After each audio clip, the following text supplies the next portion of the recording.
নমস্কার, কেমন আছেন? প্রিয়াস কিচেনের আরও একটি নতুন ভিডিওতে আপনাদের স্বাগত। আজ আপনাদের একটি ছোট মাছের রেসিপি দেখাবো, পুঁটি মাছের বাটি চচ্চড়ি। আমি কিছুটা পুঁটি মাছ ভালো করে পরিষ্কার করে ধুয়ে নুন হলুদ দিয়ে মাখিয়ে রেখেছিলাম। তার সাথে সরু করে কাটা আলু, আর লাগছে টমেটো কুচি আর পেঁয়াজ কুচি। ভীষণ সহজ রান্না, কিন্তু দারুণ সুস্বাদু খেতে। গরম ভাতের সাথে কিন্তু পুঁটি মাছের বাটি চচ্চড়ি দারুণ লাগে। আমি একটা কড়াই চাপিয়ে দিয়েছি, তাতে দিয়ে দিয়েছি বেশ কিছুটা সাদা তেল। তেলটা যখন ভালোভাবে গরম হয়ে যাবে, তখন পুঁটি মাছগুলো আমরা ছেড়ে দেব এবং ভালো করে সময় নিয়ে এপিট ওপিট করে লাল করে ভেজে কিন্তু তুলে নেব। ছোট মাছ কিন্তু আমরা কম বেশি সবাই খুব ভালোবাসি খেতে, আর পুঁটি মাছ খুব একটা পাওয়া যায় না। কিন্তু যখন পাওয়া যায় তখন কিন্তু, যেমন ধরুন এই সময়টাতে কিন্তু বেশ ভালো পুঁটি মাছের আমদানি, এবং বাজার থেকে যদি এরকম ফ্রেশ পুঁটি মাছ পান, নিয়ে এসে কিন্তু পুঁটি মাছের বাটি চচ্চড়ি করলে দারুণ লাগবে খেতে। আমি মাছটা একবার নাড়িয়ে দিলাম, একটু উল্টে পাল্টে দুপিঠ লাল করে ভেজে নেব আমরা। আপনারা কারা কারা পুঁটি মাছ খেতে ভালোবাসেন আমাকে অবশ্যই কিন্তু কমেন্টে জানাবেন। ছোট মাছের মধ্যে কাচকি মাছও হয়, মোরলা মাছও হয়, অনেক ধরনের মাছ হয়। আপনারা কিন্তু সব মাছেরই এইভাবে রেসিপি বানাতে পারেন, কিন্তু এই পুঁটি মাছের এই রেসিপিটা কিন্তু দারুণ হয় খেতে। আমি সমস্ত মাছগুলোকে এবার তুলে নিচ্ছি। আপনারা যারা নতুন আমার চ্যানেলে দর্শক ভিডিও দেখছেন, তারা অবশ্যই চ্যানেলটা সাবস্ক্রাইব করবেন, এবং রেসিপিটা আপনাদের কেমন লাগলো সেটা কিন্তু আমাকে অবশ্যই কমেন্টে জানাবেন, এবং বাড়িতে অবশ্যই আপনারা বানিয়ে খাবেন। দেখুন আমার পুঁটি মাছগুলো সব ভাজা হয়ে গেছে। এবার ওই তেলের মধ্যেই আমি আলুটাকে কিন্তু ভেজে নেব। আমি আগে থেকে আলুটাকে নুন হলুদ মাখিয়ে রেখেছিলাম। আগে থেকে একটু নুন হলুদ মাখিয়ে রাখলে কিন্তু আলুর মধ্যে ভালো নুন হলুদ ঢুকে যায়, এবং আলুটা খেতেও খুব ভালো হয় এবং তাড়াতাড়ি সেদ্ধ হয়ে যায়। আমি আলুটাকে ভেজে নেব এবার। এই রান্নাটা করতে কিন্তু খুব বেশি সময় লাগে না, কিন্তু এই রান্নাটা ভাতের সাথে খেতে এত অসাধারণ হয়। আপনারা যারা যারা খেয়েছেন তারা নিশ্চয়ই জানেন, এবং যারা খাননি তারা অবশ্যই ট্রাই করে দেখবেন, আপনাদের কিন্তু দারুণ লাগবে। ভালো করে আলুটাকে লাল করে ভাজবো, তাহলে আমাদের ঝোলের সময় বেশিক্ষণ টাইম লাগবে না। এই মাছটা কিন্তু একটু মাখা মাখা হবে, ভাতের সাথে অল্প নিয়ে মাখিয়ে খেলে খুব ভালো লাগবে। বেশ লাল করে একটু ভেজে তুলে নেব।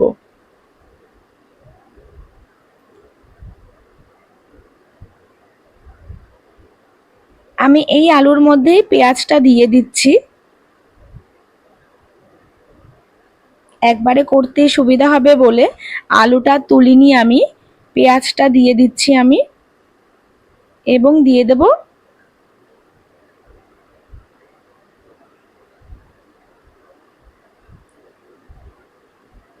ভালোভাবে একটু নাড়িয়ে নেব আমি।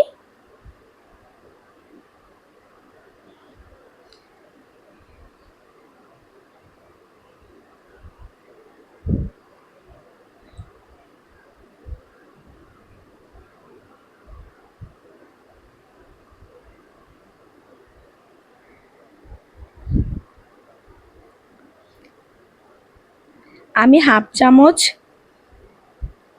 চামচ জিরে বাটা দিচ্ছি, এবং হাফ চামচ আদা বাটা নিচ্ছি। যেহেতু আমার মাছের পরিমাণ কম, আপনারা বেশি পরিমাণের মাছের সাথে বেশি পরিমাণে আলু এবং মশলা যোগ করে দেবেন। আমি ওই তেলের মধ্যে একটু কালো জিরে দিয়ে দিচ্ছি। কালো জিরে দিলে কিন্তু গন্ধটা খুব ভালো হয়। কালো জিরেটা দিয়ে আলু আর পেঁয়াজের সাথে ভালোভাবে একবার নাড়িয়ে নিলাম আমি।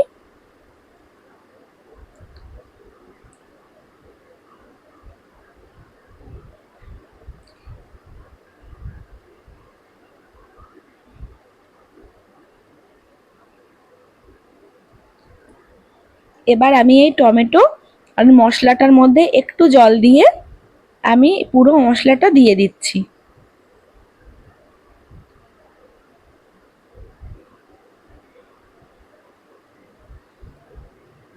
হাতে কম সময় থাকলে এই রেসিপিটা কিন্তু একদম পারফেক্ট।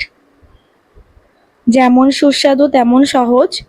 আর পুঁটি মাছটা যদি বাজার থেকে যদি কাটিয়ে নিয়ে আসেন তাহলে কিন্তু আরোই সহজ রান্নাটা, একদম বেশিক্ষণ সময় লাগবে না।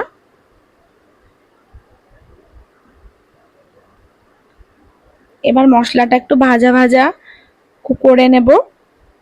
একটা কাঁচা লঙ্কা আমি মাঝখান থেকে চিড়ে দিয়ে দিয়েছি। এই লঙ্কাটা ভীষণ ঝাল, তাই আমি একটা দিলাম। আপনারা আপনাদের স্বাদ অনুযায়ী লঙ্কা দেবেন। কেউ চাইলে লঙ্কার গুঁড়ো ব্যবহার করতে পারেন। এবার আমি মশলাটা একটু ঢেকে দেব। দেখুন তেল বেরিয়ে গেছে। আমাদের মশলাটা কিন্তু ভাজা একদম তৈরি হয়ে গেছে। একটু নাড়িয়ে চাড়িয়ে আমরা মাছগুলো কিন্তু দিয়ে দেবো এবার।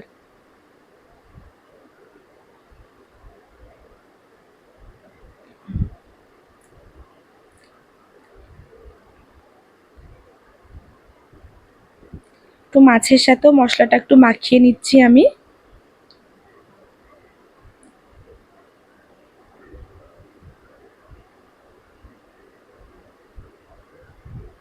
আপনারা কিন্তু এই রেসিপিটা অবশ্যই বানাবেন এবং খেয়ে দেখবেন, আপনাদেরও খুব ভালো লাগবে।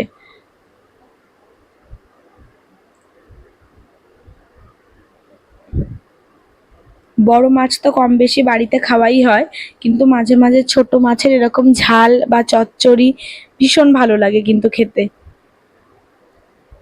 এবার আমি একটু জল দিয়ে দেব সেদ্ধর জন্য, খুব বেশি না, কারণ আমি মাছটাকে মাখা মাখা রাখবো।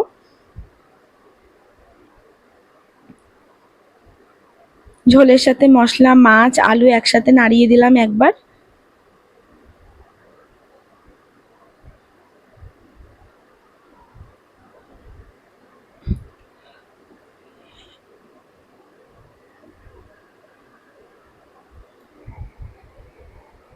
এবার একটু ঢাকা চাপা দিয়ে দেব আমি, একটু ঝোলটাকে শুকানোর জন্য। ব্যাস দেখুন আমাদের কিন্তু মাছের ঝোল একদম তৈরি হয়ে গেছে।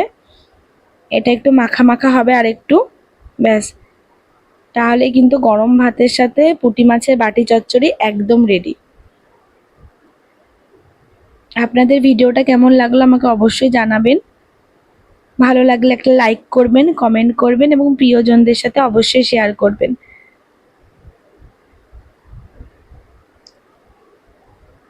আমাদের মাছের বাটি চচ্চড়ি কিন্তু একদম তৈরি হয়ে গেছে।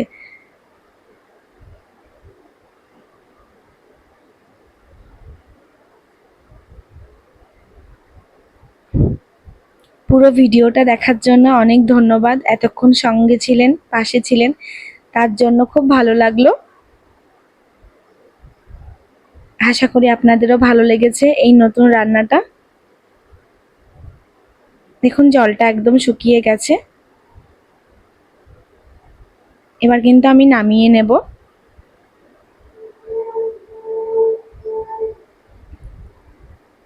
সময় যেমন কম তেমনই কিন্তু সুস্বাদু একটি রান্না।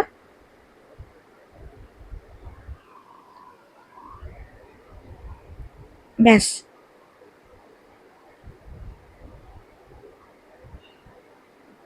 এই দেখুন পুরো কমপ্লিট।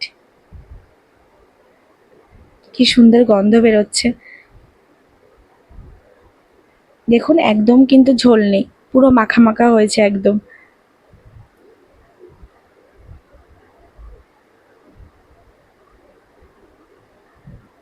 আমি একটা বাটিতে ঢেলে আপনাদের দেখাচ্ছি।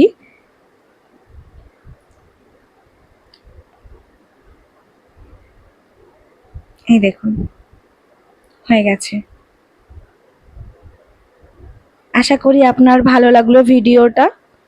এরকমই আমি ভিডিও দিতে থাকবো, আপনারা পাশে থাকবেন। ভিডিওটা পুরো দেখার জন্য অনেক ধন্যবাদ। সুস্থ থাকবেন, ভালো থাকবেন। আজ আসি।